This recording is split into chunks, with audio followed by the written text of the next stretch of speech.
जय श्री राम। क्या आप तैयार हैं एक जबरदस्त सफर पर, जहां हम आपको ले चलेंगे खरगोश और हाथी की धुन और मस्ती से भरपूर दुनिया में। आपका स्वागत है हमारे चैनल पर।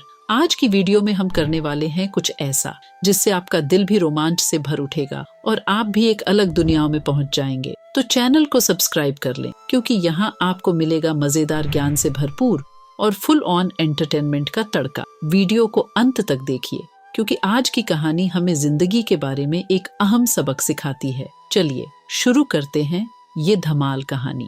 एक घने जंगल में एक विशालकाय हाथी रहता था, जिसका नाम था चतुर्दंत। वो अपने झुंड का मुखिया था और सब हाथी उसकी बात को सर माथे पर रखते थे। मगर एक भयानक सूखे की वजह से जंगल के सारे तालाब, झीलें और पानी के स्रोत सूख गए थे। पेड़ पौधे मुरझा गए थे और अब हाथियों के लिए पीने को पानी और खाने को कुछ भी नहीं बचा था। सभी हाथियों ने मिलकर अपने राजा चतुर्दंत से फरियाद की।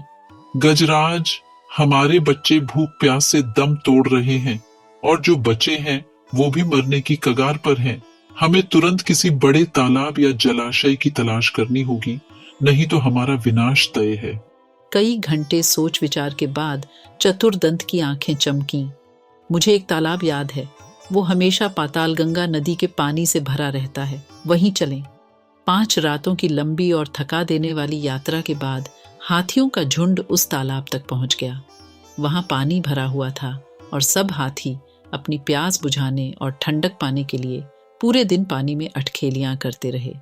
मगर शाम होते ही जब वो पानी से बाहर निकले, तब तालाब के चारों ओर फैले खरगोशों के अनगिनत बिलों को अपने भारी भरकम पैरों से रौंदते हुए गुजरने लगे।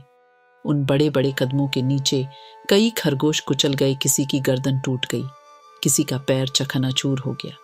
जमीन के नीचे की बिल्लें बर्बाद हो गईं और बहुत से खरगोश मारे गए। जैसे ही हाथी वहां से चले गए, बच गए घायल और खून से लथपथ खरगोशों ने इमरजेंसी मीटिंग बुलाई।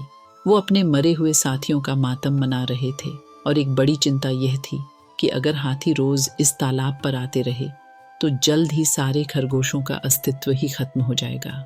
एक खरगोश ने डरते हुए कहा, हाथियों का स्पर्श सांप के डसने जितना खतरनाक है। जैसे राजा की हंसी और गर्वीली औरत का गुस्सा, वैसा ही इनके पैरों का रौंदना। हमें कुछ करना होगा, नहीं तो हमारा सफाया हो जाएगा। बहुत सोच विचार के बाद एक सुझाव आया।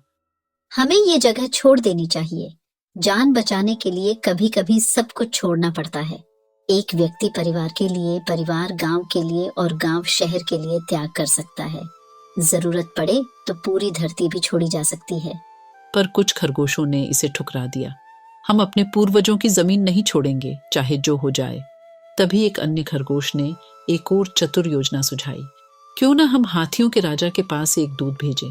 वो जाकर कहे कि चंद्रमा का खरगोश आदेश दे चुका है कि इस तालाब में आना मना है। शायद हाथी चंद्रमा के खरगोश की बात मान ले। सबने इस विचार की सराहना की और लंबकर्ण नाम के एक तेज दिमाग वाले खरगोश को इस काम के लिए चुना गया। लंबकर्ण जल्द ही चल पड़ा और तालाब के पास एक ऊंची चट्टान पर बैठकर हाथियों के आने का इंतजार करने लगा। जब हाथियों का झुंड तालाब की ओर आया तो लंबकर्ण ऊंची आवाज में बोला, रुको, यह तालाब भगवान चंद्रमा का है, तुम यहाँ कदम नहीं रख सकते। गजराज चतुर्दंत ने गरजते हुए पूछा, तू कौन है जो हमें रोकने आया है? लंबकर्ण ने गर्व से कहा, मैं चंद्रमा का दूत हूँ जो तालाब में बैठा है। उसने मुझे भेजा है कि मैं तुम्हें यहाँ आने से मना करूं। हाथियों का राजा चौंक गया। भगवान चंद्रमा कहाँ है? मैं उनसे मिलना चाहता हूँ। लंबकर्ण ने चालाकी से जवाब दिया, वो अभी तालाब में है। कल तुमने हमारे घरों का विनाश किया था और आज हमारी विनती सुनने के लिए चंद्रमा खुद यहाँ आए हैं। चतुर्दंत ने सिर झुकाकर कहा, अगर ऐसा है तो मुझे उनके दर्शन करवा दो, मैं उन्हें प्रणाम करके वापस चला जाऊंगा। लंबकर्ण ने हाथियों के राजा को तालाब के किनारे ले जाकर पानी में पड़ रही चांद की परछाई दिखाई। चतुर्दंत ने उसे ही भगवान चंद्र समझकर सिर झुका लिया और प्रणाम करके अपने झुंड को वापस लेकर चला गया। उस दिन के बाद कभी भी हाथियों का झुंड उस तालाब के पास नहीं आया और खरगोशों ने अपनी चतुराई से अपनी जान बचा ली। जैसे ही हाथियों ने तालाब के किनारे आना बंद कर दिया, खरगोशों की जिंदगी थोड़ी शांत हो गई। लंबकर्ण की योजना ने जादू कर दिया था और हाथियों ने, जिसे वो भगवान चंद्र समझ बैठे थे, उसकी बात मान ली थी। लेकिन सूखे की वजह से जंगल के बाकी जानवरों की हालत भी खराब हो रही थी। जल्द ही तालाब के आसपास भेड़िए और लकड़बग्घे जैसे खूंखार शिकारी मंडराने लगे, जिन्हें कमजोर शिकार की तलाश थी। खरगोशों ने सोचा कि हाथियों से छुटकारा मिला, लेकिन अब ये नए दुश्मन सामने आ खड़े हुए। ये शिकारी चालाक और बेरहम थे और उन्हें चकमा देना आसान नहीं था। कुछ खरगोश पहले ही उनके शिकार बन चुके थे, जिससे खतरा और बढ़ गया था। एक शाम सभी खरगोशों ने एक और इमरजेंसी मीटिंग बुलाई। चतुर लंबकर्ण से फिर सबकी उम्मीदें जुड़ी थीं, इसलिए उसे सबसे पहले बोलने का मौका मिला। लंबकर्ण ने कहा, दोस्तों, हाथियों की मुसीबत तो हमने हल कर ली, लेकिन अब नए शिकारी हमारी तरफ नजर गड़ाए बैठे हैं। भागने का कोई फायदा नहीं है, क्योंकि ये शिकारी हमें कहीं भी खोज लेंगे। हमें कोई ठोस हल निकालना होगा। तभी एक बूढ़े अनुभवी खरगोश शशांक ने, जो अब तक चुप था, गंभीरता से कहा, हमें पहले भी अक्ल से हाथियों को हराया था, अब भी चतुराई से ही जीत सकते हैं। याद रखो, भेड़िए और लकड़बग्घे आपस में दुश्मन हैं। हम उनकी इस दुश्मनी का फायदा उठा सकते हैं। सब खरगोश उत्सुक हो गए। एक ने पूछा, पर शशांक दादा, ये कैसे होगा?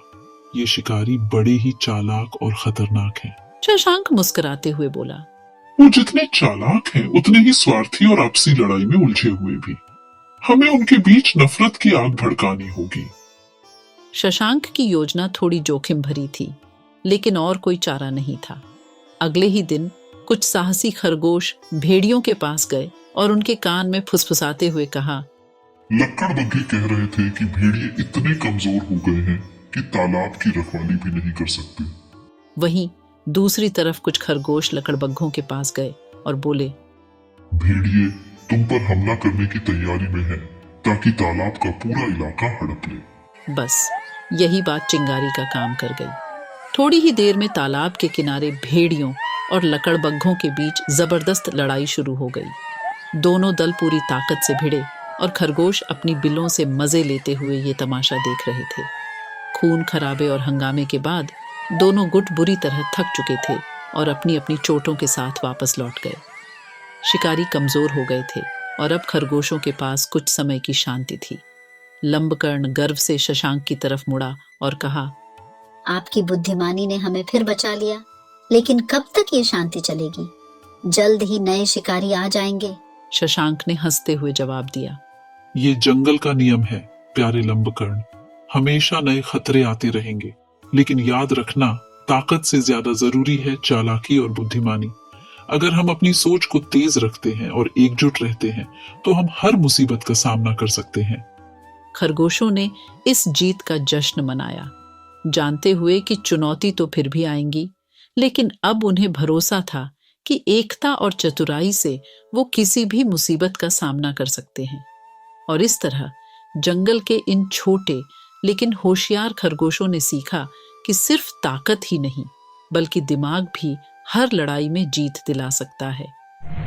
क्या आपको ये मस्ती भरी और ज्ञान भरी वीडियो पसंद आई? अगर हाँ, तो लाइक का बटन दबाना न भूलें और हाँ, अपने दोस्तों के साथ इसे शेयर करें ताकि वो भी इस धमाके का मजा ले सकें। अगर आप ऐसे और मजेदार कंटेंट देखना चाहते हैं तो सब्सक्राइब करें और उस छोटे से बेल आइकॉन को भी दबा दें, ताकि हमारे नए धमाकेदार वीडियोस की नोटिफिकेशन आपको सबसे पहले मिले। आपके सुझाव और राय हमें कमेंट्स में जरूर दें, ताकि हम आपकी पसंद की कहानियां भी बना सके। तो दोस्तों, जल्दी ही मिलेंगे एक और धांसू वीडियो के साथ। तब तक खुश रहिए, झूमते रहिए और हमारी दूसरी वीडियोस देखते रहिए। जय श्री राम।